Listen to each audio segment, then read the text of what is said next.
What's up, everyone, and welcome back to Fiction Tea Reviews.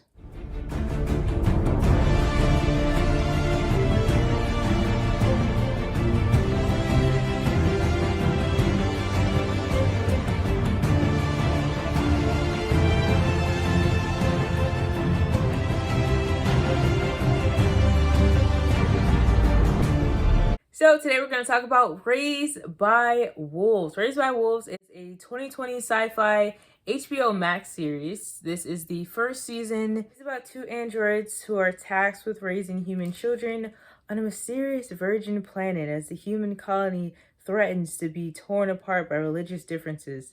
The androids learn that controlling the beliefs of humans is a treacherous and difficult task. This show was created by Guzikowski, and it was produced by Ridley Scott. It stars Amanda Collin as Mother, Travis Fimmel as Caleb, Marcus Neum, Al Gore as Mary/Sue, Wynton McGrath as Campion, Jordan Lafaran as Tempest, Felix Jameson as Paul, Ethan Hazard as Hunter, Ivy Wong as Vita, Asiya Shai as Holly, Bakar Salim as Father. The first episode starts off with two androids known as Mother and Father. They can no longer inhabit their spaceship, so they escape it and set up camp on land. Mother eventually gives birth through these two connected to these jelly-infused baby doll tiny embryos. One by one, the embryos die, leaving one child and Mother. Eventually, these guys come saying that they're passing by, and then they plot to take the child, thinking to themselves that this child must be a prophet. And to their dismay, they thought they were going to take the child and take over, but they had another thing coming because Mother did not play no games when it came to her children. Thus, the season trickles from that. The pilot episode was substantial, but the episodes that happened after that, the few episodes that happened after that, did begin to lose my interest, and I did actually not fully binged the whole thing one day and came back the next day. However, when you stick with it, you start to see the overall value of the series, and it gets better and better. There definitely was originality to the series because the combination of monolith mixed with futurism kept the story engaging and made me want to watch it more, and it didn't seem off even though there were two different types of aspects to it. There was the monolithic aspect where there were blocks and the way the structure of the houses were, how the doors look, how they were made out of that specific type of wood, how the kids' style and their costume and their clothing was like very much primitive. And also there was a correlation between the primitiveness of how they dressed and the primitiveness of Mother as well as Father when it came down to the children and their instinct as androids, but learning the human instinct. The characters all played their roles very, very well. The androids were very robotic, kind of emotionless, but after a while you could see the emotions kind of peeking through their designs, and they were becoming more and more feeling. They were feeling more, they were becoming more human-like in a lot of different ways, but they still were able to continue to be androids and keep that solid kind of still robotic. I'm sorry, I don't think I understand how Mother would just like look at Father, but there would be confusion, but it wouldn't show in her face, but you could hear it in her voice, but the confusion wasn't like a human confusion. Like you knew that she was confused, but when she talked, it was just very much like, what do you mean? Please do not call me that.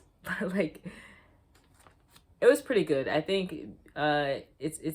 it seemed like she was almost like in a state of ketosis to do that role or be that character, which sounds really cool. I would like to do something like that. As far as all the children were good. Campion did sort of get on my nerves for a little second, for a little bit, but he did manage to get it. I would have liked to have seen more personality from the other children, from the other characters. I know that Campion was like the main character. He was like the main person.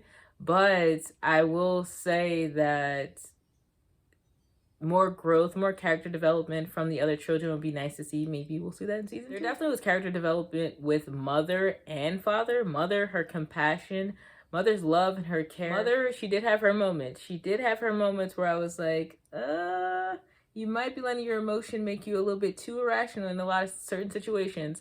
And father also had his moments of jealousy when he saw her being pregnant, and she was kind of like coming for his throat a couple times when she was like, you're not as superior as I am.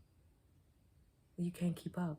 You know, she didn't say it in those words, but that's basically what she was saying. Like, you can't keep up. And I kind of felt bad for father in those ways, but there was truth and validity to what she was saying, but it was just very much straight, just emotionless. And I love that she realized some of the things that she had said and corrected herself and had apologized, and it showed character development. Even though they were androids, it showed character development in their characters, as well as father, who after that scene happened with him, I'm not going to spoil it, but he had learned from that, and they were able to work together. They were able to work together in camaraderie. That was nice to see. Of course, the most interesting part of this whole thing was the biblical references. How there was the snake / slithering leech looking creature who was supposed to be to mother some sort of embryo, and turns out it's just like the slithering snake. Spoiler alert, sorry. Mother being the source, also her and father being made of milk,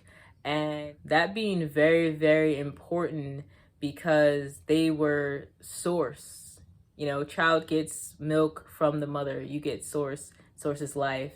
It's food, it's energy, it's everything. And that biblical reference of in the Bible, the snake convinces Eve to eat the forbidden fruit of the tree of knowledge. And in this case, when you eat the fruit, you will know of good and wrong, good and bad, and you will be like God. Something on the lines of that. Aspect of the snake being like this thing that will supposed to help her become godly like, which is interesting because it correlates to her because she kind of already was godly like in a way, because she had those eyes that were like killer, and she could fly, and she couldn't give life, but as she said, she could take it, and when she did get life, it was destructive. I found that really interesting. Also, her costume design. I love the part when her entire body just becomes like this slithering black, and she has straight backs, cornrows, and is it me or his mother? She morphs into a black woman with straight backs. Anybody else pick up on that?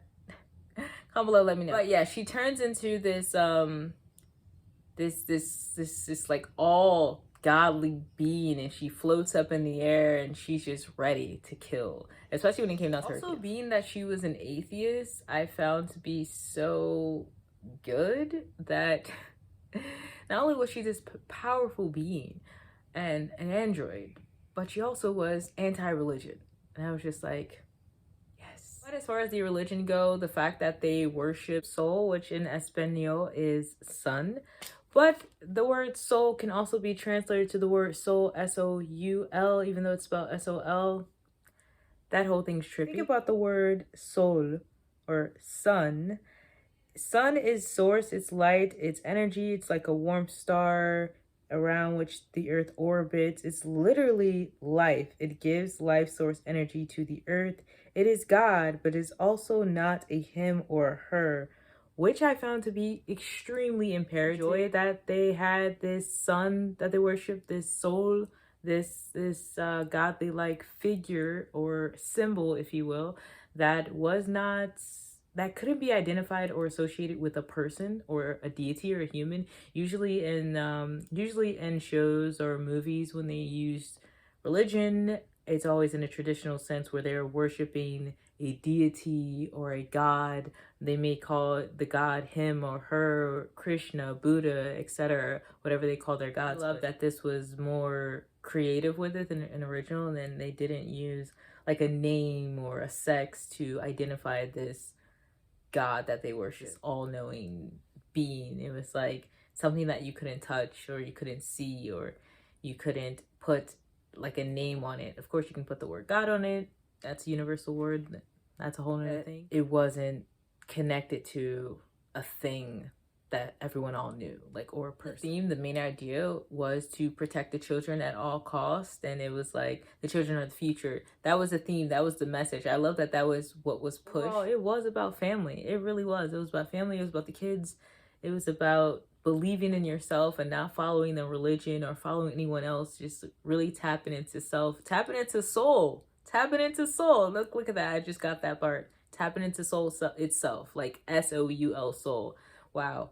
Wow, really good with the message and the correlation, the simile, I would say, between soul and soul. Like, really, with the symbology, they did good with that. It sold it sold the story, the narrative of what this whole thing is about, and it's cool. I will say that I felt that the series could have ended a lot sooner, especially the scene, spoiler alerts, especially the scene with their departure into the tunnel of death. I feel like that could have actually been the last episode, but I didn't mind that they extended it and something else happened. And because it was good, but it also was quite predictable as you continue to watch that episode. Overall, I do look forward to a season 2, and I hear that there's going to be a season 2. They're going to be dropping a season 2, so yes, I look forward to that. And I definitely encourage you guys to watch this. It's on HBO Max. If you have Fire Stick, you can watch it on there. I think the show was very creative, what they did, and I'm really looking forward to seeing what else they have for season 2. So if you guys like this video, be sure to give it a thumbs up. Be sure to comment below. Let me know, what are your thoughts about this film? What are your thoughts about Soul? And soul, what do you guys think about that? Be sure to hit that notification bell to get notified for future videos. Be sure to hit that like button to like this video and look forward to more videos. I'll be posting videos every Monday and Saturday. Be sure to get you a copy of my book Rain. It is actually on sale, and you can get you a copy on kaleidoscopearts.net. It is a psychological thriller that I wrote and self-published. I have a degree in English literature and writing, so I wrote this book. It is only the first series and probably going to be more series, I'm not sure yet, but it's about a group of young adults in a psych ward who have been living there their whole lives. They get this new counselor that's trying to help them, but he also has a secret motive, and the counselor learns that these kids are actually not crazy. They're being experimented on, and that they actually have some sort of powers, and it's not just them being insane, and this place is actually experimented on and have an effect on their mind and their well-being. If you want to hear a free read of this, intro read of this, you can go check out the video French voodoo show, the French voodoo Netflix show Martel, where I actually do read this book. And I will see you all next time in the next video. Peace out.